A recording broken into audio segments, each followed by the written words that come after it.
Hello, my name is Ciara Kennedy, and I will be interpreting 3 minutes of the book Becoming by Michelle Obama. Somewhere along the way, my normally laid-back brothers started sprouting worries.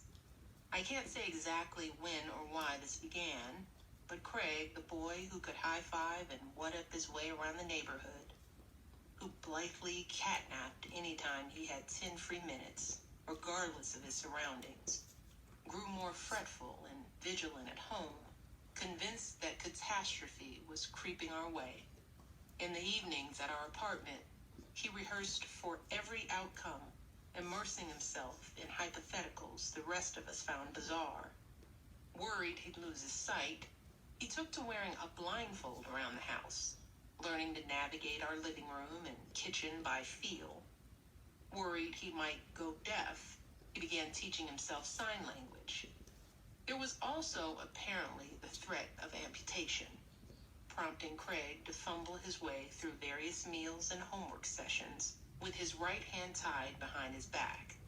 Because you never did know. Craig's biggest fear, however, was also probably the most realistic, and that was fire. House fires were a regular occurrence in Chicago, in part due to slumlords who let their buildings slide into disrepair and were all too happy to reap the insurance benefits when a fire tore through, and in part because home smoke detectors were a relatively new development and still expensive for working class people to afford. Either way, inside our tight city grid, fire was almost a fact of life, a random but persistent snatcher of homes and hearts. My grandfather's South Side had moved to our neighborhood after a fire destroyed his old house on the West Side, though luckily nobody'd been hurt. According to my mother, Southside stood on the curb outside the burning house, shouting for the firefighters to direct their hoses away from his precious jazz albums. More recently, in a tragedy almost too giant for my young mind to take in, one of my fifth-grade classmates, a boy with a sweet face and a tall afro named Lester McCullum, who lived around the corner from us in a townhouse on 74th Street, had died in a fire that also killed his brother and sister, the three of them trapped by flames in bedrooms upstairs. Theirs was the first wake I ever attended. Every kid in the neighborhood sobbing at the funeral parlor as the Jackson 5 album played softly in the background. The adults stunned into silence. No prayer or platitude capable of filling the void. There were 3 closed caskets at the front of the room, each one with a framed photograph of a smiling child on its lid. Mrs. McCullum, who with her husband had managed to survive the fire by jumping out a window, sat before them, so slumped and broken that it hurt to look in her direction.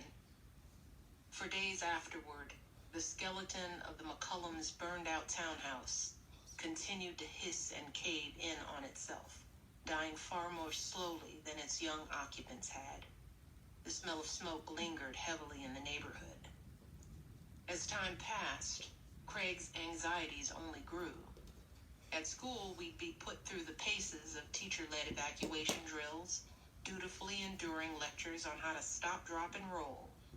And as a result, Craig decided that we needed to step it up on safety at home, electing himself the family fire marshal with me as his lieutenant, ready to clear exit pathways during drills or boss around our parents as needed. We weren't so much convinced we'd have a fire as we were fixated on being ready for one. Preparation mattered. Our family was not just punctual, we arrived early to everything, knowing that it made my dad less vulnerable, sparing him from having to worry about finding a parking spot that didn't require him to walk a long way, or an accessible seat in the bleachers at one of Craig's basketball games. The lesson being that in